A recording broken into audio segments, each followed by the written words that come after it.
Ei você estudante, já está sabendo da novidade? O Jaleco está de cara nova. A plataforma foi totalmente reformulada e está com um visual mais intuitivo e moderno. Com a página inicial mais organizada, você agora pode buscar por um assunto rapidamente e acessar o conteúdo por disciplinas, cursos, categorias, sistemas e vídeos, de forma simples e intuitiva.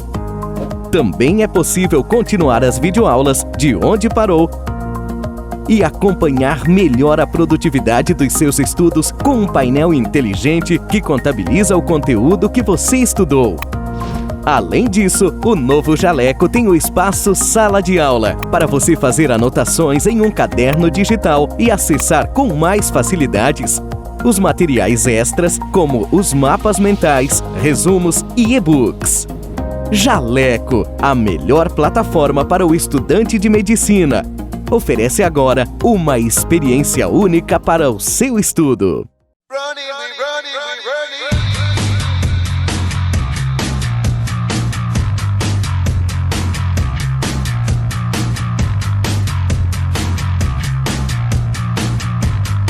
Para apresentar quem que é o Med Aula, para apresentar por que a gente aprova tantos alunos, por que a nossa didática. Assiste uma aula com os tópicos principais que são cobrados na prova. Depois você vai para uma apostila com uma apostila no tamanho ideal, com mais de 7.000 questões comentadas.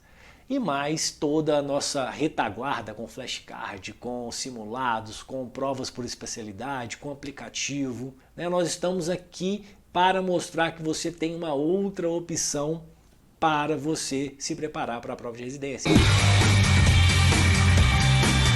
Meu Deus, será que eu vou fazer isso o resto da minha vida acadêmica nos próximos 30 anos? Quando eu me aposentar, o que é que eu vou ter deixado de contribuição para o meu mundo? E fazendo essa pergunta, eu não tive como sair da resposta. Não, você tem que fazer alguma coisa além da universidade. Você tem que deixar uma contribuição para o mundo. Você tem que transformar a sua pesquisa em alguma coisa que seja útil fora da universidade. Ei, quer aprender inglês de verdade sem sair de casa? Como assim sem sair de casa? Além das aulas presenciais, a Top English também oferece aulas online. Mas essas aulas gravadas não funcionam direito. Independente de ser aula presencial ou online, na Top English você interage ao vivo com o professor. Eu posso fazer no celular? Claro, computador, celular, de onde você estiver, no horário em que você escolher. Descomplique e venha finalmente aprender o inglês que você tanto espera. Vem pra Top English!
Boa tarde a todos. Em nome da Liga Acadêmica de Saúde e Biotecnologia da Universidade Federal do Vale do São Francisco, dou boas-vindas a todos os participantes do primeiro simpósio de Biotecnologia do Vale do São Francisco.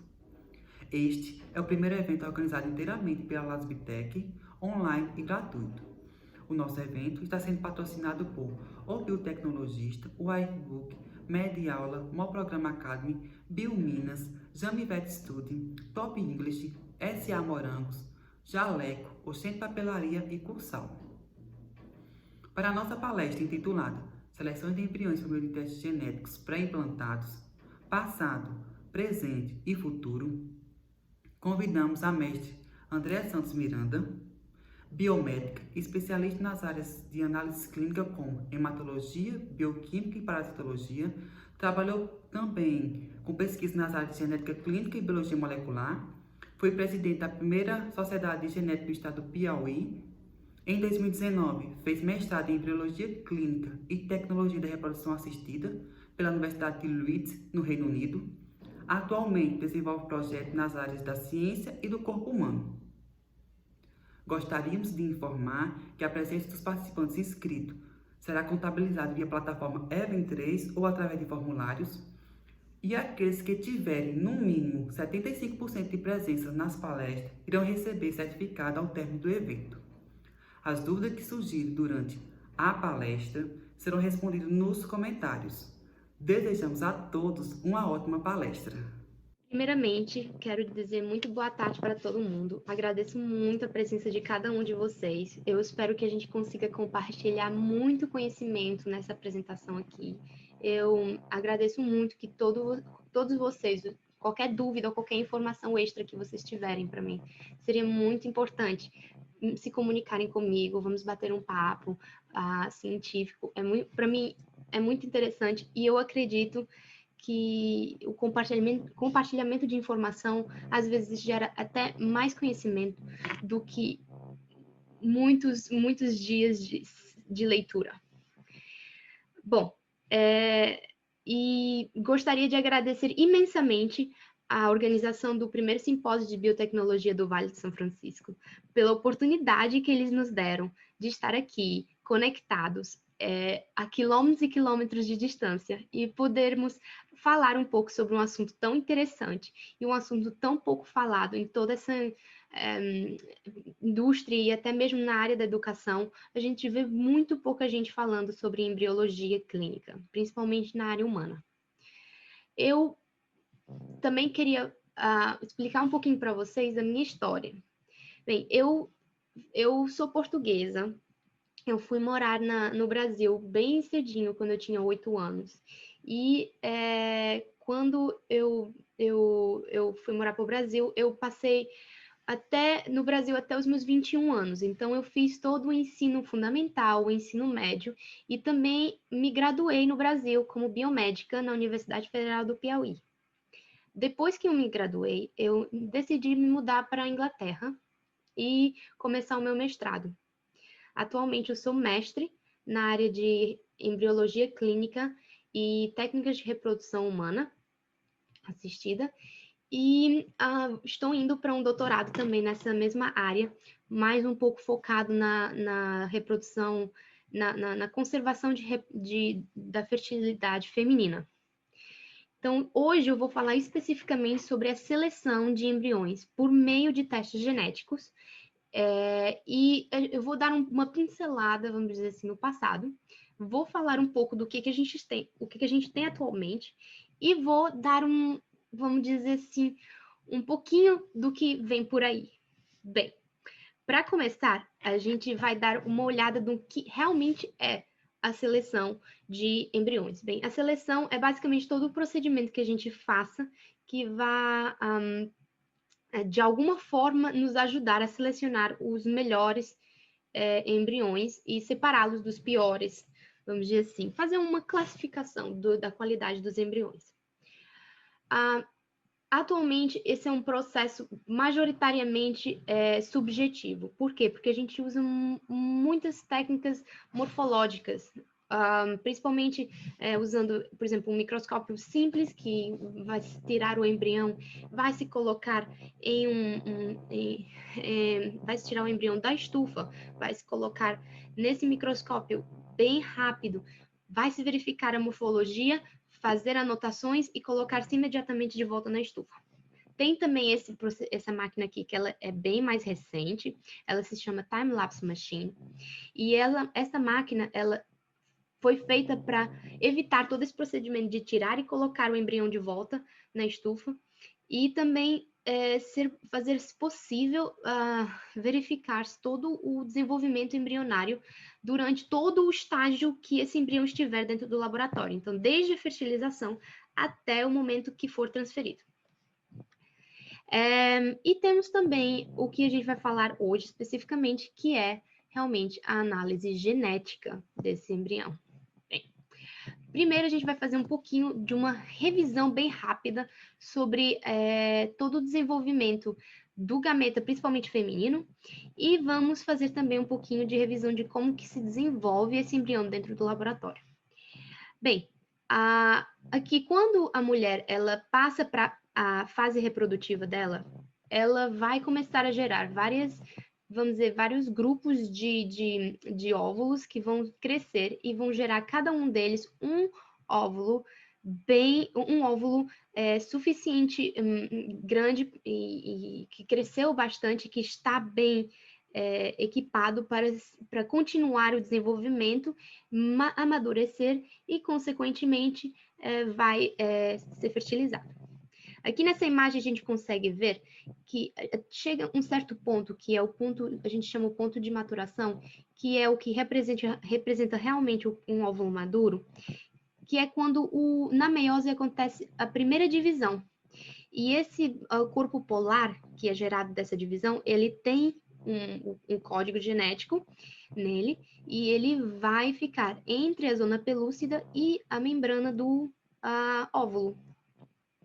Quando ocorre a fertilização desse óvulo, né, esse óvulo ele vai gerar um outro corpo polar. Então, com a finalização da meiose, né, com a segunda divisão. E esses dois corpos polares vão estar presentes entre a zona pelúcida e a membrana do óvulo. Aqui, essa parte aqui, ela que eu circulei, que eu botei esse quadradinho vermelho, ela é basicamente a parte que a gente, vamos dizer assim, que a gente vê na clínica. Bem, aqui à esquerda, a imagem da esquerda, vocês podem ver que tem vários estágios, desde o estágio do óvulo, realmente, até o estágio mesmo que a gente transfere o blastocisto, que é o estágio do embrião, que é o mais, vamos dizer assim, o mais apropriado para se fazer a transferência, né? Dentro desses níveis, nesses estágios de desenvolvimento, nós podemos fazer uma coleta de material genético no ócito. Então a gente pode tirar o primeiro corpo polar e também pode fazer no zigoto, tirar o segundo corpo polar. Então, nesse caso, podemos fazer de duas formas. Podemos ou tirar o corpo polar do ócito e depois esperar que venha o zigoto para tirar o segundo corpo polar, ou esperar até a fase do zigoto para tirar os dois corpos polares. Também o outro estágio seria a mórula. Também pode ser feito no estágio de 8 células, e aí a gente tiraria no máximo 2 células, e aqui a mórula a gente poderia tirar algumas células, muito poucas, mas algumas, e temos a fase mais, vamos dizer assim, requisitada atualmente, tanto em termos de transferência, como em termos de testes genéticos. É uma fase que seria muito mais adequado para fazer um teste genético, porque se tem muito mais células, então se pode coletar muito mais células, fazendo assim com que o teste genético tenha vamos dizer assim, uma qualidade melhor. É mais fácil se fazer um teste genético com muitas células do que por exemplo, só com uma célula. Além disso, tem também a questão da divisão dos tecidos. Aqui vocês conseguem ver de azulzinho tem a massa intracelular, que é o que vai gerar o embrião em si, e aqui em volta, né, que é o que vai gerar a placenta. E essa parte em volta, ela vamos dizer assim, é menos perigosa de se coletar ou até de se ter vamos dizer assim, certos problemas nessa parte, porque a parte da placenta, por mais que se afete um pouco se a gente tirar um pouquinho de células, não existe nenhuma correlação de um problema em termos de ciência, de que realmente essa célula, a retirada dessas células vai influenciar na qualidade do embrião. Bom, eu separei aqui para vocês um vídeo do procedimento, de como é que é feito. Eu vou aqui agora abrir uma tela nova para mostrar para vocês o vídeo. Vocês podem ver outros na internet, não tem problema. Aqui vocês podem ver que aqui essa parte aqui que ele está tirando aqui é com um laser, ele é bem preciso e ele vai injetar aqui uma pipeta, bem pequenininha a pipeta, por isso que dá para tirar. E aí ele está sugando essa parte aqui do trofoblasto, né, que eu falei, que vai gerar a placenta. E aqui com o laser ele está cortando. E ele pega essa parte. Essa parte ela tem várias células. Voltando agora para os slides. Bom, agora que a gente já viu toda essa parte, a gente vai aqui ver o porquê que é necessário. O porquê, né? Por que ter esse trabalho extra todinho? Qual seria o motivo? Bem, a qualidade do embrião ela é afetada pelas condições que ele está sendo cultivado, óbvio. Porém, majoritariamente, a qualidade desse embrião vai ser afetada pela qualidade dos gametas, principalmente a qualidade genética, o que vai ser transferido para o embrião. E é de extrema importância isso, não só para a qualidade de vida de um bebê que venha a nascer, como também até para que se gere uma gravidez, né, para que esse embrião implante, e para que se gere uma gravidez que vai continuar durante os 9 meses saudável e que o bebê vai nascer, que não ocorra um aborto espontâneo. Aqui nessa imagem da direita, vocês podem ver que normalmente o que acontece, quando a gente não tem o teste genético, a gente vai ter um percentual de nascimentos saudáveis, que é o de azulzinho, a gente vai ter um percentual de abortos espontâneos, a gente vai ter um percentual de falha de implantação, a gente vai ter um percentual também minúsculo, mas vai ter de síndromes cromossômicas. Bem, realmente as taxas de nascimento as taxas de nascimento elas são muito baixas nas clínicas de fertilização. São por volta de 30%, vamos dizer assim. E esses testes genéticos, eles vão tentar diminuir os problemas genéticos que podem estar influenciando nessas taxas tão baixas de nascimentos. Então, o que se imagina? Teoricamente, se a gente selecionar o melhor embrião que está de verdinho aqui, o saudável, e se descartar o que está com algum defeito genético, a gente vai retirar todo esse percentual de problemas, porque, enfim, a falha na implantação e falha em prosseguir com a gravidez, ou seja, um aborto espontâneo e as síndromes cromossômicas que vão gerar um bebê que provavelmente ou não vai ser totalmente saudável, vai ter algum problema, alguma síndrome que vai dificultar um pouco a vida dessa criança, dessa família, ou que realmente não vai nem prosseguir com a vida até realmente conseguir nascer, conseguir permanecer até o nascimento. Então, a gente vai diminuir todo esse percentual nessa parte listradinha de vermelho e vai gerar, vamos dizer assim, uma maior chance de nascimentos saudáveis. Bem, mas além disso, por que mais seria necessário? Bem, atualmente nós sabemos muito bem que a idade materna ela tem uma grande influência na taxa de problemas cromossômicos. A gente consegue ver aqui que tem uma certa parte da vida reprodutiva da mulher que realmente a taxa fica bem baixa. Mas essa taxa ela vai subindo exponencialmente de uma maneira tão absurda a partir dos 35 anos. E o pior, atualmente nas clínicas, a maioria das pacientes vem com 35 ou mais para os tratamentos. E isso isso está cada vez pior e a idade das mulheres que vêm à procura de um tratamento está cada vez mais alta. E isso faz com que haja uma necessidade maior de se fazer esses exames. Bem, mas como realmente funciona como é que realmente vamos dizer assim, é o conceito desse exame? Pronto. Esse exame genético, ele pode ser dividido em 3 grupos, grandes grupos. Ele pode ser dividido no PGTA, que é para aneuploidias. Geralmente ele é feito para pacientes que não têm histórico na família e que, por exemplo, têm a idade materna avançada, ou até mesmo que querem realmente ter certeza que o bebê vai nascer saudável. Ele antigamente era conhecido como PGS, de screening, que era para realmente, vamos dizer, procurar, né? E tem o PGT-SR, que é para problemas estruturais nos cromossomos, e era conhecido como PGD, e o outro também, que também era conhecido como PGD, que era o PGTM, que é para doenças monogênicas.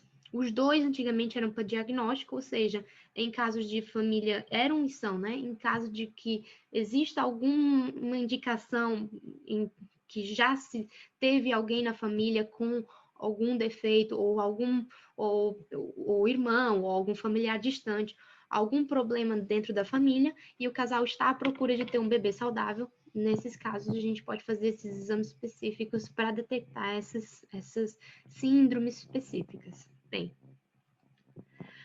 aqui nós temos uma tabela indicando os testes genéticos que são geralmente feitos e até uns mais futurísticos. Aqui, da esquerda para a direita, nós temos a PCR, né? Que tem as limitações, algumas certas limitações, obviamente. Nós temos o FISH, que tem bastante limitações, e além disso é um teste bastante difícil de se fazer, ainda mais com embriões que têm uma quantidade limitada de células. Nós temos o CG Array, CGH Array, que tem umas certas limitações também. Aqui são 4 limitações, e temos também o SNP Array, que são essas 2 limitações. E temos, como, vamos dizer, uma coisa mais futurística, temos o Next Generation Sequencing, que não tem limitação nenhuma em comparação com os outros. A única limitação que eu diria é que realmente é uma técnica muito recente e ela está ainda a ser introduzida no mercado. Então, realmente é uma técnica incrível, pode-se ver tudo, mas ainda está realmente a ser introduzida no mercado. Então, muitas clínicas ainda usam certas outras técnicas, por exemplo, a PCR para coisas mais específicas, por exemplo, aqui a seleção do sexo, né? O FISH também para seleção do sexo, no caso de doenças relacionadas ao sexo. Ou, por exemplo, doenças únicas, de mutações únicas, assim, pequenas para PCR, já o FISH já não se pode usar, o FISH já são mais para doenças cromossômicas que afetam mesmo o número cromossômico, ou até mesmo, dependendo do tamanho, de um rearranjo cromossômico, né? E por aí vai. Cada técnica tem seu benefício, vamos dizer assim, e também tem as suas limitações. Bem, vamos dizer que se use o Next Generation Sequencing. Como que funciona? Primeiramente, um embriologista vai tirar um pedacinho desse trofoblasto, como diz aqui, geralmente tem umas 3 ou 6 células, e esse vai ser passado por um Whole Genome Amplification. E por quê? Para que se tenha certeza de que a gente vai conseguir DNA suficiente, né? Porque realmente 3 a 6 células não é DNA suficiente para conseguir se analisar, e mesmo que seja, seria muito arriscado ir direto para uma análise. Imaginem que não se consegue fazer a análise. Como é que se conseguiria voltar? Não teria como coletar novamente de um embrião que tem poucas células, né? Então, realmente se faz isso por uma via mais de segurança, depois vai para o Next Generation Sequencing, e aí, quando os resultados chegam, a gente pode classificar esse embrião como um embrião que realmente está afetado, um embrião que não está afetado, que é saudável, e um embrião mosaico. Mas o que será realmente esse embrião mosaico? Bem, a gente vai ver um pouquinho do que é um embrião mosaico. Um embrião saudável é um embrião em que todas as células, elas são saudáveis, elas são perfeitas, vamos dizer assim, na forma genética, em termos de saudável. Vai gerar um bebê saudável até onde nós conhecemos. Um embrião que está anormal, que tem um problema, que tem algum defeito genético, ele vai ser considerado como, vamos dizer, todo ele com um defeito genético. Um embrião mosaico, ele vai ter algumas células com defeito e outras células saudáveis. Vai ser uma mistura. Mas por que esse embrião é importante? Esse embrião é importante porque, em alguns casos, todos os embriões vão ser afetados. E, nesse caso, a única forma seria a transferência desse embrião, mesmo ele sendo mosaico, e mesmo tendo uma baixa chance de que ele se implante e que realmente gere um bebê. Obviamente, também tem que ser analisado o percentual de mosaicismo. Então, quando está vendo aqui na imagem à direita, quando se pegam as células, a gente vai analisar a quantidade de células que têm a doença e a quantidade de células que não têm a doença. Então, vamos dizer, então, quando a gente analisa essa quantidade genética em comparação o defeituoso com o saudável, nós vamos gerar, por exemplo, nesse caso aqui, são 40%. Com os 40%, pode se transferir, não pode se transferir. Então, a partir daí que nós vamos tomar uma decisão de se pode ou não transferir esse embrião. Obviamente, sempre se vai preferir um embrião saudável. Realmente, agora vamos dar uma pincelada na história dos testes genéticos em embriões. Primeiramente, começou em coelhos, em 1968, bem cedo. E foi continuando em animais até realmente o primeiro uso em humanos em 1990, bem recente. Eu nasci em 1997, então vocês imaginam, 7 anos depois que eu nasci, né? O uso não era muito comum naquela época. Então, e hoje em dia? Hoje em dia é extremamente comum, várias clínicas oferecem esse teste, não é comum ser feito na clínica, mas é comum as clínicas oferecerem. Existe uma mudança de nomenclatura, como eu indiquei anteriormente, para PGT agora, e agora houve uma introdução agora, assim, no futuro, e vamos dizer, presente e futuro, nós estamos a pensar um pouco sobre a introdução de outras técnicas para se qualificar esses embriões. Então, primeiro, a introdução de técnicas que não sejam tão invasivas, por exemplo, técnicas que analisem a mídia, onde esse embrião vai ser cultivado. Nós também temos técnicas que vão analisar a expressão em imprint. Porém, todavia, a gente precisa ver primeiro qual a relação dessa expressão e desse imprint com certos defeitos. Nós temos também ainda mais futurístico, o Single Cell Multi-Omics, que eu vou falar um pouquinho mais à frente, e uma provável adaptação desses testes genéticos para seu uso rotineiro. Hoje em dia não é um uso rotineiro, hoje em dia é somente alguns tipos de pacientes que realmente vão usar esse teste. Mas se comprovado que o uso desse teste seria interessante para a qualidade, para a seleção de embriões com uma melhor qualidade em geral para todos os pacientes, talvez sim seja adequada a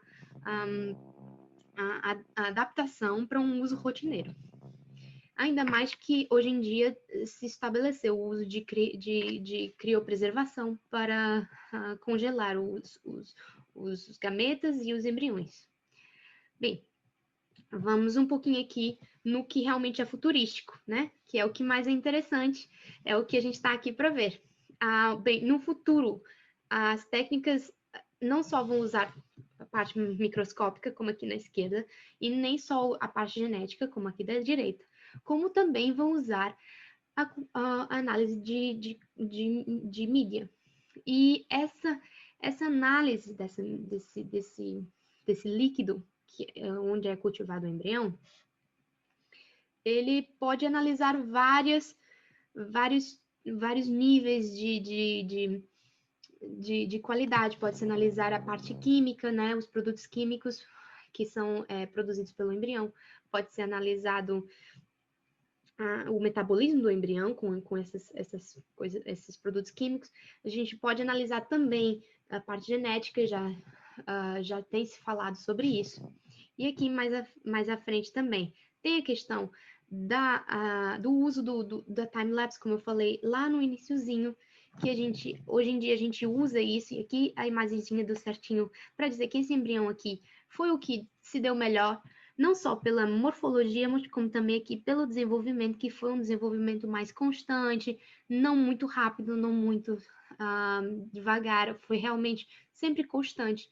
E em comparação com os outros, eles são embriões de boa qualidade, mas o outro é melhor. Então, com a adaptação do uso da transferência de um embrião, ou máximo 2 embriões por vez para cada paciente, então, para não vamos jogar fora esses outros embriões, vamos congelá-los. Então, se decide congelar os embriões que têm qualidade suficiente para sobreviver a uma criopreservação. Aqui tem uma análise do líquido onde se encontra um embrião, onde a gente cultiva o embrião. E aqui eu consigo mostrar como, com o desenvolvimento do embrião, se muda a quantidade e o tipo de produto químico, vamos dizer assim, que é produzido pelo embrião. E esses produtos, por exemplo, o piruvato primeiro nos estágios iniciais e depois vai produzir glicose. Vai consumir glicose. E isso vai influenciar no metabolismo. Isso é uma forma de se perceber como que o embrião está metabolizando. E também, não só isso, como também, como eu falei antes, a questão da produção mesmo do próprio embrião de outros produtos químicos, de proteínas e até mesmo de liberação de material genético pelo embrião. Bom, agora a gente vai dar uma pincelada, por último, já acabando aqui, um pouquinho na literatura científica. Vamos falar sobre a multiomics, que é vamos dizer, acredito eu que seja o mais futurístico de todas as sugestões aqui dadas. O multiomics é basicamente um conceito de que nós poderíamos fazer uma análise de todos os omics. Então, proteomics, genomics, então proteínas, genoma, tanto o exoma quanto os introns também, como também como se expressa o imprint, os RNAs, tudo isso seria analisado num só teste, de uma só vez, em uma única célula. Atualmente ainda não é feito, ainda está a ser estudado. Realmente ainda não, só se tem teorias aqui. Em 2016, o Bock ele analisou teoricamente como que seria possível se fazer o multiomics numa só célula, e que diz, por exemplo, a combinação, separação, a divisão, a conversão e vamos dizer, predizer também por meio de um programa, de um software que iria nos ajudar a predizer um resultado por meio de outro. E também temos aqui mais uma outra revista, que é mais recente, né? Este artigo aqui, ele realmente usou multiomics, mas como vocês podem ver aqui, ele só fez análise de RNA, de metilação e de cromatina, da acessibilidade da cromatina, né? Se ela está mais condensada ou descondensada. Mas tem outras análises que devem ser feitas, como, por exemplo, proteínas, né? E outros tipos de RNA e tudo mais. Essa revista aqui é da Nature, se eu não me engano, e realmente é um trabalho incrível, porém, realmente falta ainda muito a ser feito. Ainda não se tem, pelo menos ao meu conhecimento, não se tem um trabalho em que analise realmente todo esse grupo em uma única célula. E aqui é uma revisão para vocês, caso vocês queiram entrar um pouquinho mais no assunto. É uma outra publicação na Nature. É uma revista muito boa, é um pouco complexo de se ler, então precisa se pegar um pouquinho de tempo e calma e se ler várias e várias vezes. E realmente fala sobre o diagnóstico em embriões por meio de esses testes genéticos. E foi publicada em 2002, como vocês podem ver aqui. Então, dê uma anotaçãozinha aí, ou então me contactem caso vocês queiram que eu mande esse artigo. E eu fico muito agradecida mais uma vez por todos que estiveram aqui presentes, que me assistiram. Fico agradecida pelo convite e ficam aqui o meu e-mail, o meu Instagram, caso qualquer dúvida, qualquer sugestão. E também estarei aqui para as dúvidas de vocês agora, nesse exato momento. Ok, muito obrigada e muitos abraços e que todo mundo fique seguro em casa, se protejam e que todo mundo fique bem. A LASBTech agradece a presença de todos. Agradecemos especialmente a mestra Andréa Santos Miranda por ter aceitado o convite para participar do nosso evento. Este evento está sendo realizado com o apoio da Universidade Federal do Vale do São Francisco e Pró-Reitoria de Extensão. Lembrando que os participantes inscritos e que têm interesse em receber o certificado, é necessário realizar o credenciamento na plataforma Event 3 ou através de formulários e participar de 75% das palestras. Gostaria de avisar a todos que estamos realizando sorteio na nossa página do Instagram, @LASBTech. Não deixem de participar e fiquem atentos à nossa programação. Aproveitem!